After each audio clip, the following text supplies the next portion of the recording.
చెప్తారా? మెయిన్గా క్యాన్సర్కి చాలా మంచిది. ప్రారంభ దశలోనే రకరకాల క్యాన్సర్ కణాలు కూడా తొలగించడానికి బాగా పనికొస్తున్నది. వాటిని నాశనం చేయడానికి, క్యాన్సర్ కణాలు మళ్ళీ పెరగకుండా స్ప్రెడ్ కాకుండా రక్షించడానికి వంకాయ ఉపయోగపడుతున్నదని సైంటిఫిక్గా ఉన్నాయన్నమాట.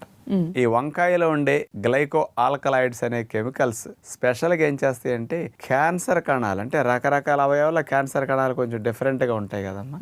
బాడీలో ఏ రకమైన క్యాన్సర్ కణం ఉన్నప్పటికీ ఆ క్యాన్సర్ కణానికి బ్లడ్ సప్లై కట్ చేస్తుంది అనమాట. రక్తనాళాల మార్పులు తీసుకొచ్చి పోషకాలు వెళ్లకుండా చేసేస్తుంది అనమాట. దానివల్ల ఏమవుతుంది, క్యాన్సర్ కణకి న్యూట్రిషన్ అందక క్యాన్సర్ కణం చచ్చిపోతుంది. ఇక స్ప్రెడ్ అవడానికి ఛాన్స్ లేకుండా చేయడానికి ఈ గ్లైకో ఆల్కలాయిడ్స్ అని మెయిన్ ఉపయోగపడుతున్నాయి అంటున్నారు. అలాగే మరొక కెమికల్ సోలసోడైన్ అనే గ్లైకోసైడ్ వంకాయలో స్పెషల్ గా ఉంటుంది అనమాట. ఇదేం చేస్తుందంటే క్యాన్సర్ కణాలని మొదట్లోనే గుర్తించి తానంతట తానుగా చనిపోయేటట్టు వాటికి ప్రేరణ